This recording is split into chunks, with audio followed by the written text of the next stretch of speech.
WEMB Sports Radio Irwin. Real sports talk. A Jet Broadcasting station.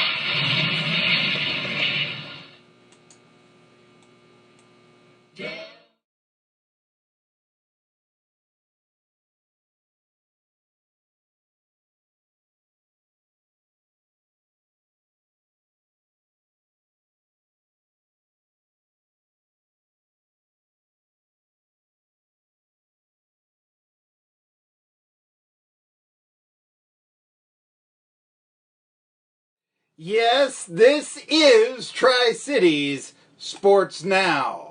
I am your voice of choice, Marky Billson, and oh, I've got something to tell you.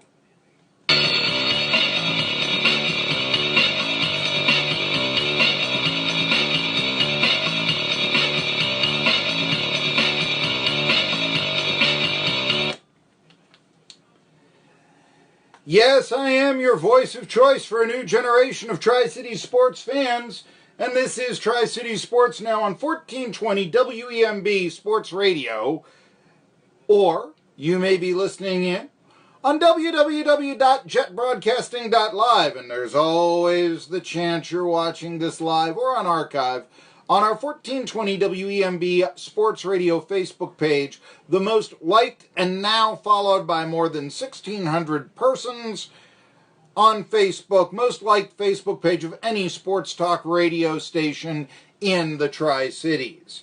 Today we will be talking to Josh Brown at 1:30, he of Nakahoma Nation. The Braves are in first place, but coming off a disappointing loss to the Washington Nationals, and now maybe we've been focusing on the wrong teams in the NL East on who the Braves need to beat out. Remember, the Nats finished in second last year. They're in second now, 5.5 out. And you know, when the Braves took first place, I thought it was theirs to keep. But 3 more victories by the Nats this weekend. The Atlanta Braves will only be 2.5 games ahead of the Washingtons. They've got pitching. They don't have Bryce Harper. I think that's a positive. The Braves have youth. Do they need Madison Bumgarner? They lost Max Fried. We'll talk about it all at 1:30.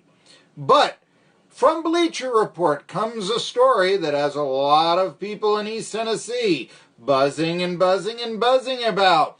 Matt Hayes, he of a sports talk radio program in the Jacksonville area, also Sirius XM, he writes a truth that for 12 years the Tennessee Volunteers fans have been ignoring, and really for the last couple of years I've been telling you here on Tri-Cities Sports Now. And let me just put it to you very bluntly. The Vols will never be elite in football again. That's a bitter pill to swallow. He writes it. He's telling the truth. Now, there are a few exceptions. All right? And I'll get to those in a second.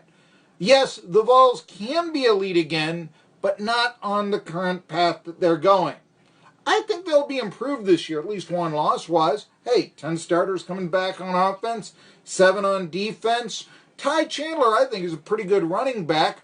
You know, you don't know about Trey Smith up front. You don't know about the lines. But, you know, the secondary looks real good.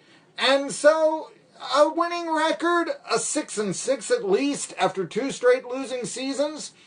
Yeah, I can see it. Sure. You know, it's like the Vols fans have gone into Red Hot Chili Peppers mode when they hear that you'll never be elite again, because never is a long time.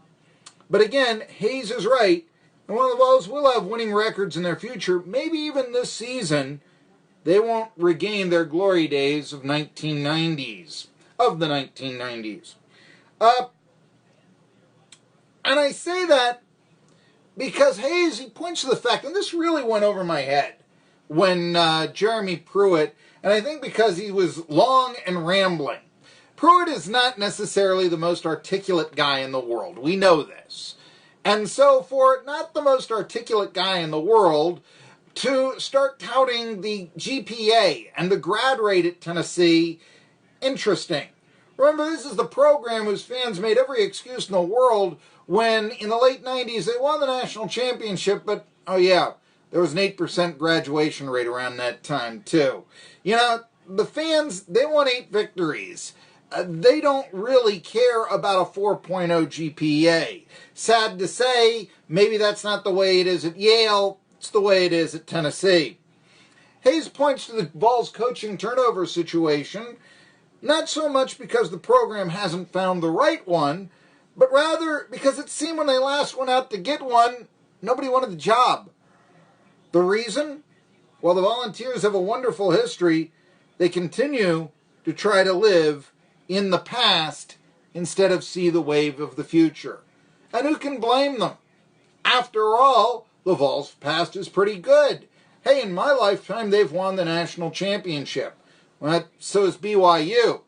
So is the University of Pittsburgh. Nebraska, man.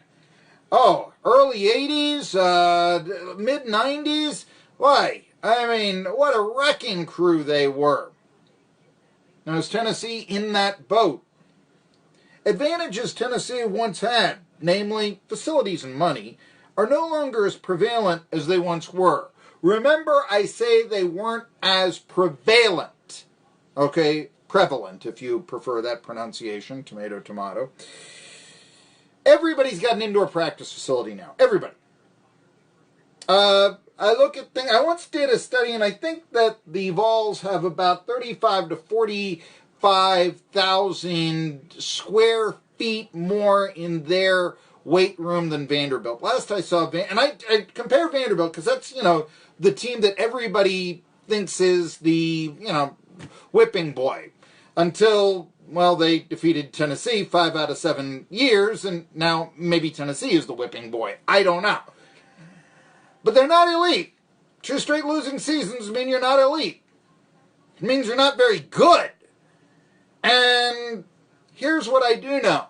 Well, the weight room at Tennessee is larger than Vanderbilt. I just use that as a comparison. I mean, you know, if we want to go to the bottom rung of the ladder, what traditionally has been, well, then you're looking at a weight room that's about, and I've seen various figures, but somewhere at Tennessee between 140,000 square feet and 155,000 square feet. The Vanderbilt locker room, or excuse me, the Vanderbilt weight room is about 110,000 square feet. Now, is this really the difference, you know, between elite status and not?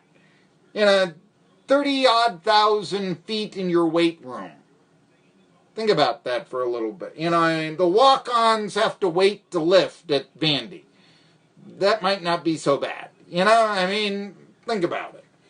But flip side there, I know Sports Illustrated has said that Vanderbilt has the best training table. They're, you know, the elite nutrition program. Maybe that's why they win the national championship in baseball. Maybe that's why they've taken 5 out of 7 from the Vols. I don't have any excuses for their basketball. No, that doesn't, haven't had the basketball diet come out, I guess. But just think about that here for a second. And so, you know, facilities at one time, you know, Tennessee, they'd have the indoor facility and other teams wouldn't. Well, now everybody has that. And drawing 100,000 fans, it used to be that Tennessee had an enormous revenue advantage over everybody else. They weren't paying their bills, but Tennessee was because of all the fan support they had. Now the money comes from TV, the SEC network.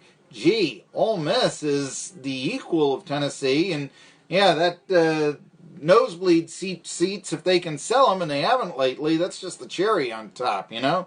That's just the bonus you give the coach, that sort of thing. Furthermore, Tennessee, and I've always talked about this, have got disadvantages against the rest of the SEC. Last year, the state of Florida had 211 players in the NFL. Tennessee had 37. Suddenly, the reasons why the Gators have taken 13 of 14 from the Vols are readily apparent. Well, I've told you this before. There is one path, however, and as I see it, one path only for the Tennessee Volunteers to regain past glories. It can happen. Pay the players. Because even if the financial advantages aren't as great as they once were, the Vols still are the second most profitable football program in the NCAA, behind only Texas, and they've got the Longhorn Network. Those are bizjournal.com. You can look it up on there. These are the studies that came out last October. Now, you spread that wealth that Tennessee is bringing in to the players, and the players will come from beyond the state borders. Oh, they'll come from Florida if you pay them more. They'll come from California. They'll come from Timbuktu. And then the Vols or the Boston Red Sox to the Texas Longhorns, New York Yankees. But here's the deal. Last Vol Caravan. Remember when they had a Vol Caravan? Remember when the Vols would answer questions? I asked Phil Fulmer about paying the players. And he came up and shot back with they already are paid with a scholarship and blah, blah, blah. And I'm not saying he's wrong. I'm not saying that shouldn't be the model. Heck, I don't know if the Ivy Leagues and the D3s don't have it right. Sometimes I think that they do. But I do know Tennessee is never going to go that path. And by talking about things like scholarships and things like, Pell Grants, whereas then you look at Vanderbilt, just to use them again, and they bring in Malcolm Turner, former president of the G League, which is going to be revolutionizing the way basketball is by paying high school players coming out of high school $125,000 a year if they're elite. And trust me, I think they'll take that instead of go and say, ooh, Rupp Arena. But you've got that guy from the cutting edge of sports going to Vanderbilt. Who does Tennessee have? Old coach. The guy that gave ETSU Carl Torbush and his 11-22 record to start. The guy who talks about scholarships and Pell Grants. Whereas in California, they're saying, how can we give our athletes a cut of their likeness that's on the video game cover? Why is it permissible for a coach, if I can go more local, like Steve Forbes to do car dealer ads, but it's not okay for Bo Hodges or Jerome Rodriguez or, Corley or somebody like that? So I happen to think that those reasons why, looking in the past, we're Tennessee, we're a blue blood program. Well, are you? Because since the Tennessee Volunteers won their last conference championship back in 1998, 43 other schools in the Power 5. In other words, 64 teams right now are in the Power 5 conferences. Okay?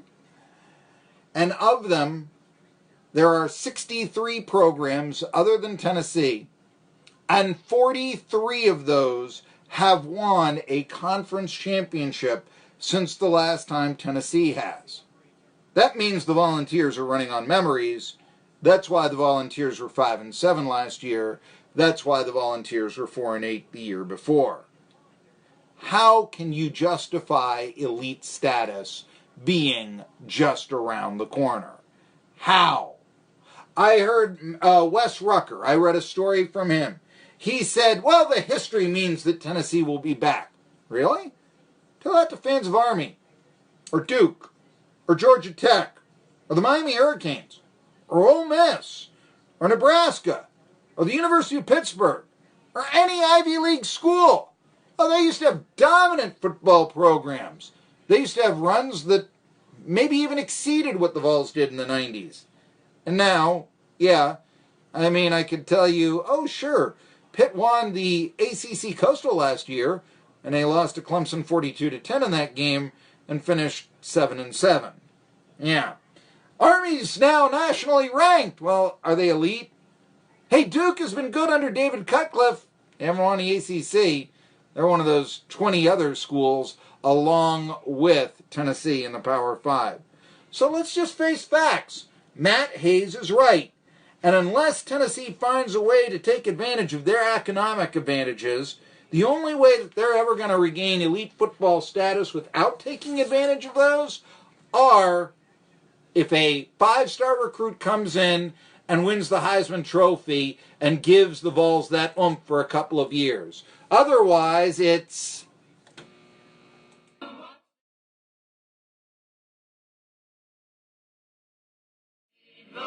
Marky Billson for Asian House, home of the Happy Box meal, featuring